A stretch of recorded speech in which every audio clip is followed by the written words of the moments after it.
Good evening and welcome. I'm Roy Blitzer and our show is Ask Dr. Business. The purpose of our time together is to provide information and insight that will help you on your job. The desired outcome is you're going to take this counsel and be a happy and more satisfied employee. We are continuing our series on first and new jobs and are very fortunate this evening to welcome Kate Coogan, who is here as a education program manager for a local museum. Welcome. Thank you for having me. Before I begin my series of questions, I want to remind you to please call in with yours. The phone number is 650-856-1491. Now, tell our viewers a little bit about your background. Where did you study? What did you study? And a little bit about the first job that you had, because our theme tonight is promotion. You're the first one that's been promoted to a new job. So tell us about it. Great. Well, I have 2 degrees in education, actually, both from Loyola University, Chicago. I got my bachelor's degree in elementary education and started teaching immediately from there. And then a few years into my career, I went back and got my master's degree in middle school mathematics education. So I spent 7 years teaching at You look so very young, Kate. I'm very impressed. I spent 7 years teaching at a Chicago public school, and then moved to California and decided to pursue a new career.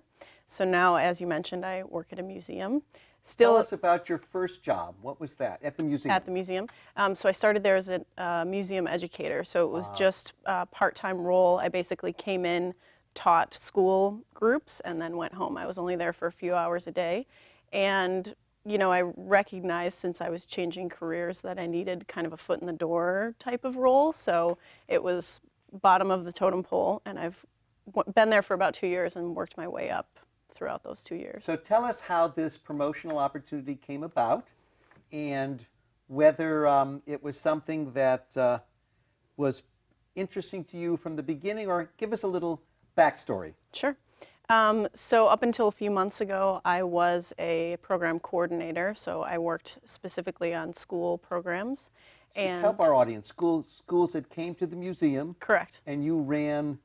So we have, they're called school experiences, and schools are there for about 2 hours, and we give them a tour of the galleries, and then there's a workshop component. But we also have outreach programs where we go to schools and we teach programs there as well. And you were one of the teachers. Mm-hmm. Nice transition for those people who are leaving the academic world and wanting to go into museum work. Okay, good. Yes, it fit really well. I was definitely in my comfort zone, being in front of students and learning the museum world while I was doing that. And you liked it? Very much so. Okay. And eventually a full-time opportunity arose, and I jumped at it and got that position. And I was in that role for about a year and a half, and as I mentioned, I was a coordinator, so doing a lot of back-of-house logistical things, scheduling those school visits, and then a lot of the skills that you need as a good educator, a good teacher. Mm-hmm. And then a few months ago, the person who was the education project manager decided to move home. She moved out of state, and so that position opened up, and it was completely unexpected. I didn't know that she was going to be leaving, but I had a pretty good sense of what her job was. That was one of my questions. Did you interact with this person a lot? Did you have an inkling about what she was doing versus what you were doing? Mm-hmm. So the museum where I work has a pretty small education department. There's about 10 of us full-time, and we all have to help each other out, right, because there's so much going on. We have tons of programs that are happening, not just school programs, but public programs, lots of different events that are going on, and some of those events are all hands on deck where all 10 of us are running a program. So I had helped out with some of her programs before and was familiar with how those went, but obviously didn't know the nitty-gritty details of everything that she did. I'm going to interrupt for a moment to remind somebody and who's ever listening to please call in.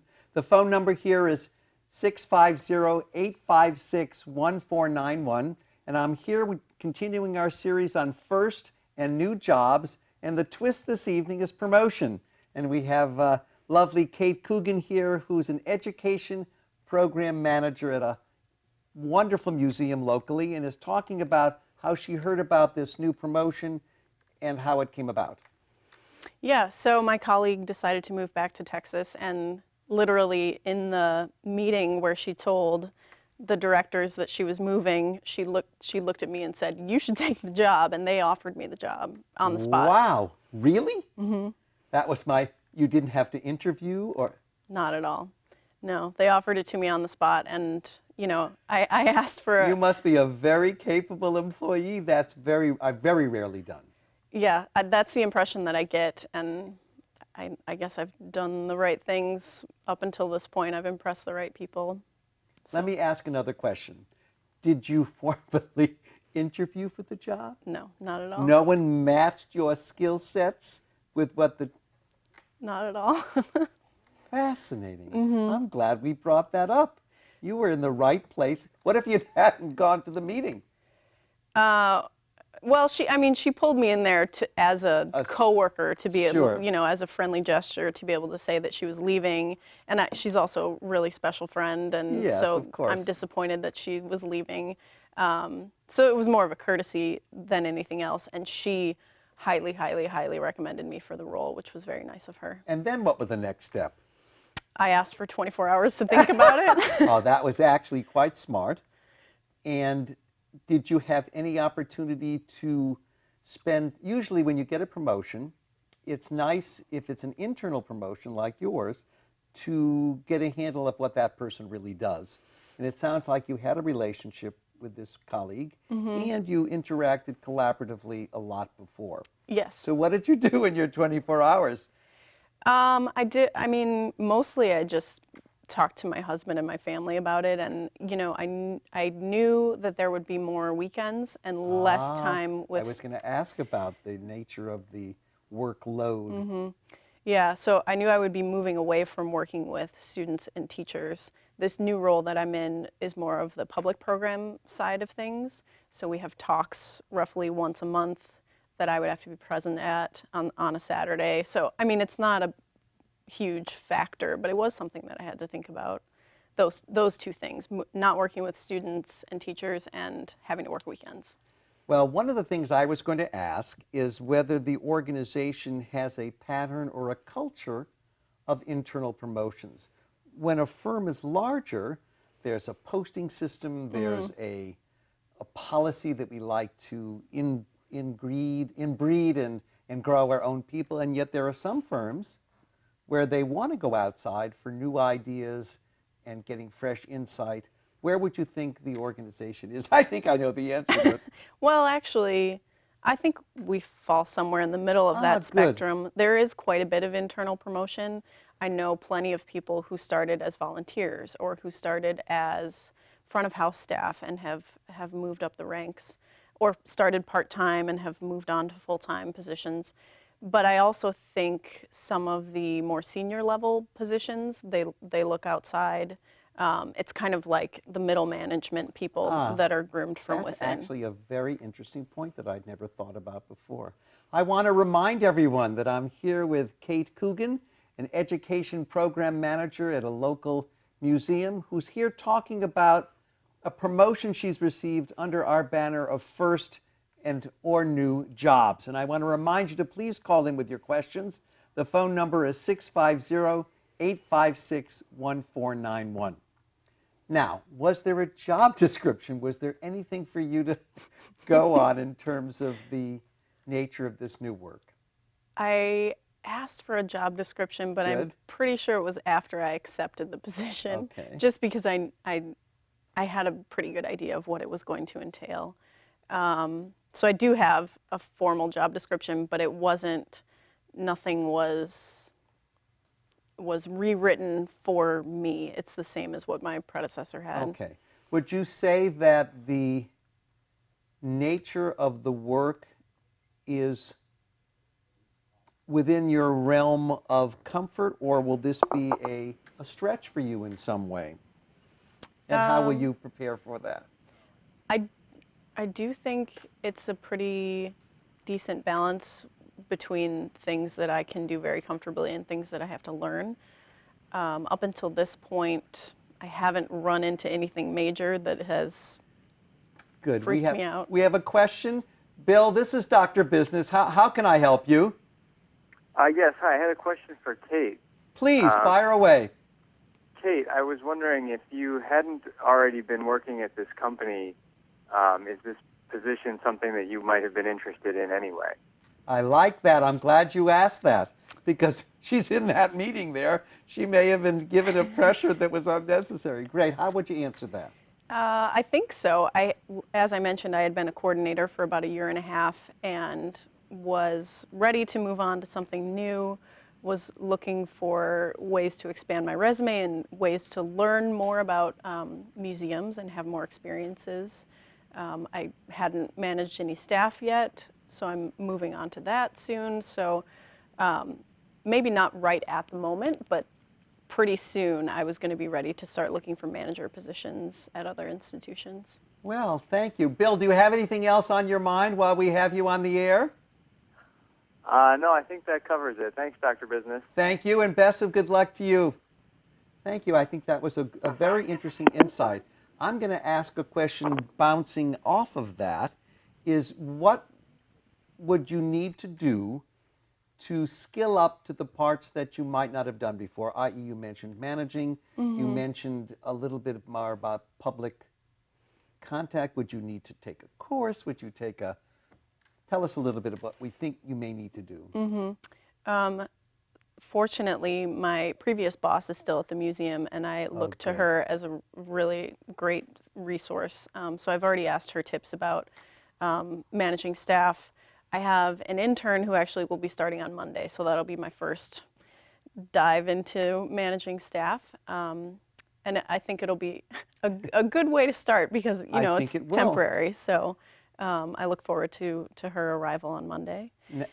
And there are some things coming down the pike that I am going to have to get a little bit more training about. I am managing not really managing, but I'm kind of keeping track of our finances, and we work with a lot of grants. Museums need lots of funding, so there's a lot for me to learn about applying for grants and figuring out, how to promote our programs and encourage grant funders. Actually, I think that is a great idea, especially since it's not part of the teaching sort of aura that you'd ever, unless you have to buy pencils and stuff like that, but it's not the same. Yeah. It's not the same thing. No, not at all. And that came out of my own pocket when I bought really? pencils. Yeah. Wow. Yeah. Tell me a little bit about what you think the greatest challenge of this promotion will be. Usually when you get a promotion, you might leave the organization, you get a chance to meet new people. So there are some, not a disadvantage, but there are some pluses and minuses of taking an internal promotion. But what do you think the greatest challenge will be? I think eventually when I get into that grant writing, that's going to be a challenge for me. As you said, that's not something that I've ever done before. I did mention that I used to be a math teacher, so math is in my nature, but then you'll probably do well with finance more than the rest of them. Well, we'll see. But actually writing the grants will be challenging for me, trying to figure out the language that's going to be enticing enough to someone to donate money to the museum. Okay, I thought of another question only because I was building on your concept of more external facing. Will you need to take a class on press relations? Will you need to go to the Commonwealth Club to hang out? Will you need to join the sort of the Kiwanis or the Rotary? Is it that kind of position, or you don't know? Not that I know of. We do have these public talks that we have on the weekends. We have some big names that come through the museum, so there is a little bit of networking, getting to know people. But my current bosses have connections all over the Bay Area, and so they're really bringing in the talent, and I'm learning how to be part of that conversation with those people. Well, it also occurred to me that you may be hiring people. And that's another wonderful skill set that many teachers or people who spend a lot of their time in an education or a classroom setting don't get the opportunity. It sounds like you made a good choice. Yeah, that's a good point. Without sounding like I'm here running the shopping network, I'm going to solicit for some more phone calls. Please call in. The phone number is 650-856-1491. And I'm here with Kate Coogan, who's graciously talking a little bit about her new promotion at the museum. And she's now the education program manager there. Now, let's talk a little bit about expectations. Did you have any expectations about the job that have not been expressed yet? Are there things that you still haven't been able to, it was very fast, haven't been able to delve deeply in? Talk a little bit about the normal things that go on when the promotion may not be an internal one. Yeah, I've been in the position for about 6 weeks, so nothing. Then we caught you just at the right time. Nothing really has surprised me Okay, good. quite yet. I am, as I mentioned about wanting to manage staff, Right. and that the hiring process. We've already talked about positions that would go under me long term, and when are those people going to come into play? And because I've been kind of balancing two roles for a while, because I was still doing my old job, Right. I haven't really had much time to think. And there is now somebody in my old position who I'm training, which is great, and she's great. Now, was she external or internal? A little bit of both. She actually used to work for us as a museum educator. Boomeranger? That's what they call them when they come back. Oh, really? Yeah, she left. She was only gone for maybe 3 months and came back when she heard that my position was vacant. By the way, that's another positive cultural sign when people want to come back to a company. She actually just mentioned today how much she enjoys the collaborative environment, which I mentioned earlier, where did? we all work together a lot. And you have a very nice style. I'm sure that was part of the reason that they offered you the job. Now, let me ask another question about skills and interests. You talked a little bit about, when we were doing our prep, about missing the classroom part of the new job. Is there a way, once you get settled, that you'd be able to fill in for someone or take how would that happen? Oh, as I mentioned, I'm still very close with my former boss who manages the school programs. And if I said I desperately want to teach a school program this week, she absolutely would throw me in there, no problem.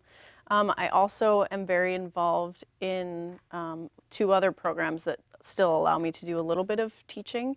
One of them, we have a teen volunteer program, and so we just completed a year of having teens, and we just recruited. Great. And this weekend, actually, I have an orientation with the new set of teens. So that's a little bit of a teaching role. I just thought of another opportunity, but I don't know who does it. What about the docents? Who trains them? Maybe you could do that. Yeah, that's part of the education. We don't call them docents, but yes, we do have people that lead adult tours. That's kind of outside of our department, and we have a great trainer that works with those people. Perfect. So that's kind of all set. But that is another way I could be involved. It is another way for you to contribute a little bit. Talk a little bit about the boss situation. You mentioned you have a new boss. Did you get a chance to spend any time with this person not in your 24 hours debate time? How did you get a chance to see if the fit there was good? Did you do any research about asking? Obviously, your colleague would tell you about what it was like, but there's some things you may not pick up when you're in a different role in an organization. Yeah, well, I actually have 2 bosses. They're co-directors of the department, and you report to the top. Very nice. And they had already worked at the museum, obviously, before I got this promotion. And because we're such a small department, there's only 10 of us, even though I was 2 steps below them previously, I still knew them pretty well. And you got a handle of their management style. Definitely, yeah. I had previously had 1-on-2 meetings with them, And you know, all of our desks and their offices are really close to each other, so there's a lot of camaraderie and conversations that happen. So I was already comfortable with them and with working with them, and I also recognize that they came to the museum about 6 months ago, and they are art professionals. They used to be professors, and so they come with A different a perspective. background knowledge that the rest of us don't have. So I have a lot to learn from them, and they have a wealth of knowledge and experience. So I'm pretty excited to be working under Sounds like them. a win-win all around. Let's see if we can get someone else to call in. The number here is 650-856-1491. And if you're just turning in, our show is Ask Dr. Business, and we're continuing our series on first or new jobs. We're fortunate this evening to have Kate Coogan here, who's talking about a promotion, which is a form of a new job, and she's the education program manager at a museum. And I'm going to ask now a little bit about what you think the greatest concern would you be. If you had any sort of worry or issue, what would that be? What would be your greatest challenge in this new job? Greatest challenge. And I'm sorry I didn't prep this for you. This is a surprise question. That's okay. I feel like I've already said this 3 times, but just because it's an unknown that I've never Okay. managed staff before. So you think the managing is the hardest? Yeah, and it's interesting because, you know, my parents are biased. Obviously, they think that I'm wonderful, but my parents pointed out to me that I managed a classroom. You know, I had You did. 39 students in front of me at one point, and so. Well, the reason I ask the question in a different way is many of the people who I interact with are more concerned about the content part of the job Oh. versus and your twist is a little bit different, which I think is. Yeah, that doesn't concern me. No, it doesn't, which is good. Yeah, we have we have a research library to help me expand my content knowledge, and I'm already really comfortable with educational theory. We have another phone call, and I'm trying to, is that Mike? Mike, this is Dr. Business. How can I help you? Hi, Dr. Business. I had a question for Kate. Please. Kate, I was wondering how this job fits in to your long-term career goals. I'm glad you brought that up. I like that. Did he say fit into my long-term? Long-term career goal fit. Great question. I think ultimately, you know, I kind of took a left turn in my career because I was in the regular classroom, and now I'm trying informal education a little bit. And so I think ultimately someday being director of an education program, whether that's at a museum or at a private institution, that's definitely something that I am interested in pursuing. I think probably the next step for me on this road would be possibly a position at a science museum. I currently work at an art museum, and my teaching background is in math and science, and so I think that would be not that my current role is a bad fit, but I think maybe a science museum would be an even better fit for me. Let me add, Mike, I'm going to supplement your question with another one related to that. Do you think that there are other nonprofits or banks or that might do that same kind of thing? Yeah, I've considered that as well. There's all kinds of different institutions that have teaching, you know, whether it's teaching their staff members or, you know, like working for a textbook company and teaching teachers how to teach from a textbook. So there's still more avenues for me to explore. Great. Thank you, Mike. We have another caller, so I'm going to close you and pick up Lewis. This is Dr. Business. How can I help you? Yes, I was wondering, question for Kate, whether there was any jealousy from the other employees. Oh, I'm glad you brought that up. Great question. That's a really good question. Not any jealousy that I saw.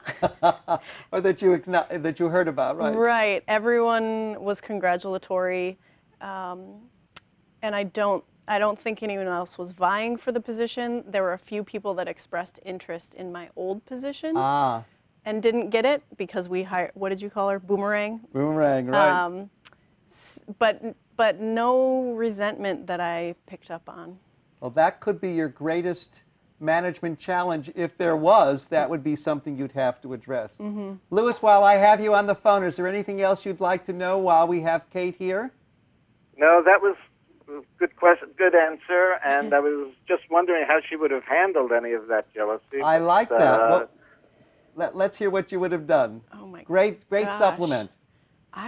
I don't know. What would you advise me to do? I would basically ask the person how she felt about the situation. Are you okay about this? Yeah, Let talk me to hear somebody what's going on. one-on-one. You seemed like maybe you would have, I guess I would address it and approach it as if a very objective and practical way to look that you have to still work together and Right. that you hope you'll earn her trust and that you'll validate the decision and the vote of confidence that they gave you. That's good advice. Thank you. Perfect. Thank you, Louis. Good luck to you. Thank you, you too. Okay, we only have Bye-bye. a few moments left. Tell me what advice you would give someone if they want to take and do an internal promotion. What advice would you give them? Well, I think it starts well before the promotion becomes available. I mean, in my situation, didn't even know the position was going to become available and was immediately offered the position. So I think, keep your nose to the grindstone and make sure that you impress those around you and, don't burn any bridges because you never know how that might come back to haunt you. Tell me, do you think it's good advice? Did your bosses know that you were interested someday in moving ahead? Did you verbalize, or did you just stick your head to the grindstone and do a good job? Right. I didn't verbalize it specifically to them. However, my previous boss in the school position, she manages the school programs, that position was vacant about 8 months ago, and I applied for it and didn't get it. Ah, So she knew somehow that you... yeah, they would have known that I was ready to move forward. And I'm sure there was a little bit of, oh, we didn't promote her once, she's going to leave, we better promote her. Well, on that vein, I will give my audience some advice. When you're interviewing for a job, I think it's too early to ask what the promotional opportunities are, because that sort of makes it seem like you're not really interested in the job that they've got, and you already Yeah, want to that's move a ahead. good point. Okay. It sounds like you have things well under control. We have about 1 minute left. Do you have any other input that you want to pass on to our audience? Not that comes to mind at the moment. Okay, I want to thank you, and I want to thank our listeners and our callers. I want to remind everyone that the final in this series will be August 18th. We're having a young lady who has just taken a new job at an insurance company, and she's going to round out the information that all of us have gleaned from first and new positions. I want to thank my crew. I want to thank Kate, and I want to wish everyone a continually happy and fruitful summer. Thank you, and that's the end of our show.